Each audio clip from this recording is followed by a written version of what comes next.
Hello everyone, स्वागत है आपका हमारे चैनल परफेक्ट फार्मेसी में। मैं हूं सुनीता कंवर और आज हम जो फार्मास्यूटिकल इंजीनियरिंग के फर्स्ट यूनिट डिस्कस कर रहे थे उसी को आज हम कंटिन्यू करेंगे। इस वीडियो के अंदर जो टॉपिक्स हम डिस्कस करने वाले हैं, first is basic introduction of sieves, then sieve shaker and cyclone separator. ये दोनों जो इक्विपमेंट्स है साइज सेपरेशन के, इनका principle, construction, working, uses, merits and demerits जो है वो हम इस वीडियो के अंदर डिस्कस करेंगे। नोट्स जो है इस यूनिट के वो ऑलरेडी टेलीग्राम चैनल पर अपलोडेड है, आप वहाँ जा करके चेक कर सकते हैं। इंस्टाग्राम पे भी हमारा पेज है, वहाँ पे भी आप हमें फॉलो कीजिएगा। चलिए आज के टॉपिक्स जो है वो हम स्टार्ट करते हैं। सबसे पहले हम जानेंगे सीव्स के बारे में। सीव्स मतलब सिंपली जो हम आटा छानने के लिए छलनी यूज़ करते हैं उस चीज़ को भी सीव ही कहा जाता है, या फिर चाय छानने के लिए करते हैं वो भी सीव ही होता है। तो सीव्स जो होती हैं ये सिंपलेस्ट एंड जो सीविंग मेथड होता है वो मोस्ट फ्रीक्वेंटली यूज्ड मेथड होता है साइज सेपरेशन के लिए। ठीक है, नाउ कंस्ट्रक्शन किस तरीके से होता है सीव्स का। सीव्स जिन्हें फार्मास्यूटिकल टेस्टिंग के लिए यूज़ किया जाता है उन्हें वायर क्लॉथ की मदद से कंस्ट्रक्ट किया जाता है, उसके साथ में उसके स्क्वायर मैशेस प्रेजेंट होते हैं। देन उनमें क्या होता है, wire of brass, bronze, stainless steel या फिर कोई भी सुटेबल मटेरियल जो है उसकी मदद से उसे वूवन किया जाता है। ठीक है, देन सीव जो हैं उन्हें कोट या फिर प्लेट नहीं करना चाहिए किसी दूसरे मटेरियल की मदद से, क्योंकि उसकी वजह से क्या होता है कि जिस भी मटेरियल से हम उसे कोट करेंगे या प्लेट करेंगे उसका क्या है, जो हमें जिस चीज़ का साइज़ सेपरेशन करना है उसके साथ में अगर उस मटेरियल की रिएक्शन हो गई तो वो चीज़ हमारे लिए सही नहीं रहेगी। जैसा कि यहाँ पर लिखा भी हुआ है कि कोई भी रिएक्शन नहीं होनी चाहिए सीव के मटेरियल एंड जो सब्सटेंस जिसे हम सीव कर रहे हैं उन दोनों के बीच में। ठीक है, नाउ सीव्स के टाइप क्या क्या हो सकते हैं। फर्स्ट आता है वूवन वायर सीव्स, सेकंड आता है बॉल्टिंग क्लॉथ सीव्स, थर्ड आते हैं closely space bar screens and fourth आते हैं पंच्ड प्लेट्स। ठीक है, ये है सीव्स के टाइप। तो सीव के बारे में हमें इतना ही जानना है, ज़्यादा डिटेल के अंदर हमें पढ़ना भी नहीं है। नाउ नेक्स्ट हम डिस्कस करेंगे सीव शेकर मशीन के बारे में। ठीक है, इसका प्रिंसिपल क्या होता है, ये मशीन जो होती है ये बेस्ड होती है एजिटेशन के प्रिंसिपल के ऊपर। एजिटेशन जैसा हमने पहले डिस्कस करा था, इसके अंदर क्या होता है कि सीव को शेक किया जाता है।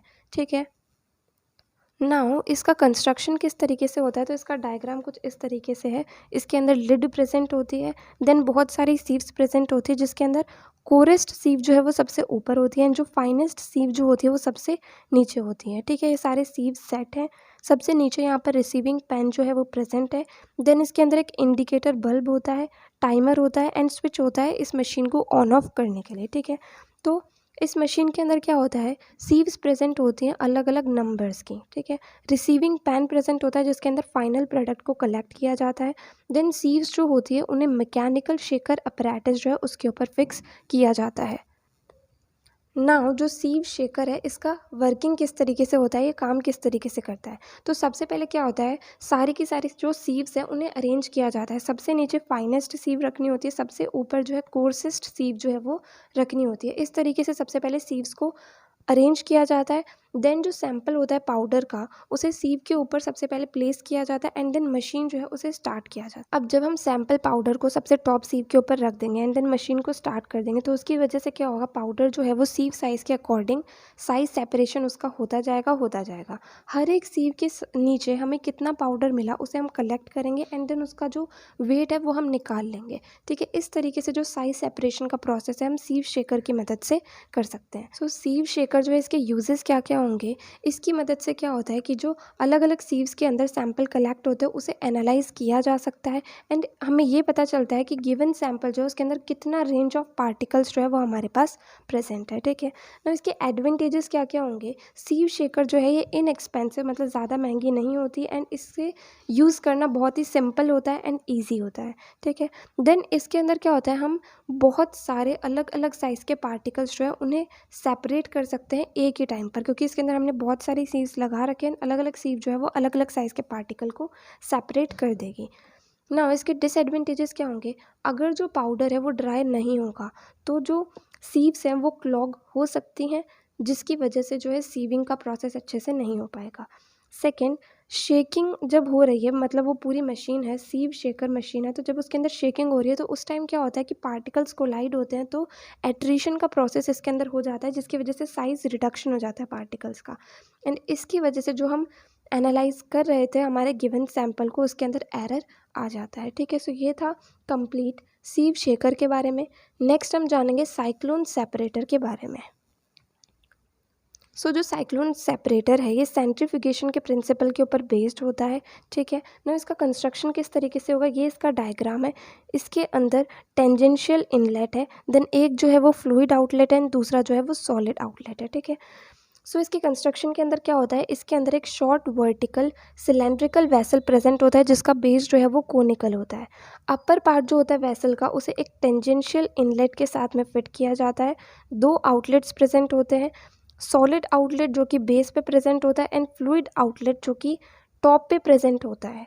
ठीक है ना, इसकी वर्किंग किस तरीके से होगी, जो सॉलिड्स हमें सेपरेट करने हैं उन्हें हम स्ट्रीम ऑफ गैस की मदद से क्या करते हैं, इनलेट के थ्रू इसके अंदर एंटर करवा देते हैं।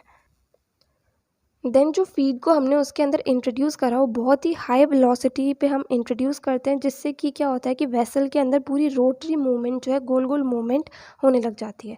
अब जो सेंट्रीफ्यूगल फोर्स होती है वो जो सॉलिड पार्टिकल्स होते हैं उन्हें तो वॉल्स की तरफ फेंक देती है, एंड जब स्पीड जो है एयर की वो कम होती है तो जो सॉलिड पार्टिकल्स होते हैं वो सॉलिड आउटलेट से डिस्चार्ज हो जाते हैं, एंड फ्लूइड्स जो होते हैं वो जो ऊपर फ्लूइड आउटलेट प्रेजेंट होता है वहाँ से सेपरेट हो जाते हैं। तो इस तरीके से बहुत ही सिंपल सी साइक्लोन सेपरेटर की वर्किंग होती है ना। इसके यूजेस क्या क्या होंगे, इसे यूज़ किया जाता है सॉलिड्स को गैसेस में से सेपरेट करने के लिए। तो सॉलिड्स को गैसेस में सेपरेट करने के लिए जब हम इसे यूज़ करेंगे तो हम जो हमारे पास गिवन सैंपल है उसे हम इंट्रोड्यूस कर देंगे इनलेट की मदद। देन उसके बाद सॉलिड्स जो होंगे वो नीचे जो सॉलिड आउटलेट है वहाँ से बाहर निकल जाएंगे, एंड जो गैसेज होगी वो ऊपर जो फ्लूइड आउटलेट है वहाँ से बाहर निकल जाएगी। ठीक है, सेकेंड यूज़ इसका है कि इसे सॉलिड्स को लिक्विड से सेपरेट करने के लिए यूज़ कर सकते हैं, ये भी सेम फर्स्ट वाले की तरह ही है। देन इसे हम यूज़ करते हैं हैवी फ्रैक्शन जो होता है फाइन डस्ट का, उसे सेपरेट करने के लिए। ठीक है, सो ये थे इसके यूजेस। नाउ नेक्स्ट आता है कि इसके एडवांटेजेस क्या क्या होते हैं। फर्स्ट एडवांटेज ये है कि इसकी जो कैपिटल कॉस्ट होती है वो कम होती है। देन इसके अंदर कोई भी मूविंग पार्ट्स प्रेजेंट नहीं होते, तो इसकी वजह से कोई भी वियर होने के चांसेस यहाँ पर नहीं होते हैं। देन इसका जो मेंटेनेंस है वो बहुत ही लो होता है, बहुत ज़्यादा हाई नहीं होता है। देन हाई टेम्परेचर की जो कंडीशन होती है उसके अंदर भी जो साइक्लोन सेपरेटर होता है वो सुटेबल रहता है एंड ये ईजिली काम कर सकता है। नाउ इसके डिसएडवांटेजेस क्या होंगे कि साइक्लोन सेपरेटर जो होता है ये स्टिकी सब्सटेंसेस के लिए सही नहीं रहता। देन बहुत ही फाइन पार्टिकल्स जो होते हैं उन्हें हैंडल करने के लिए भी साइक्लोन सेपरेटर जो है वो सही से काम नहीं कर सकता। ठीक है, सो ये था कंप्लीट सीव्स के बारे में, सीव शेकर के बारे में एंड साइक्लोन सेपरेटर के बारे में। सो यहाँ पर हमारी जो आज के टॉपिक्स है वो कंप्लीट होते हैं।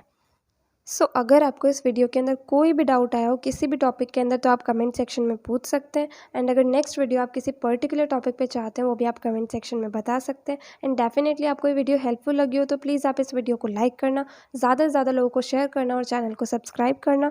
थैंक यू सो मच इस वीडियो को एंड तक देखने के लिए एंड चैनल को सपोर्ट करने के लिए।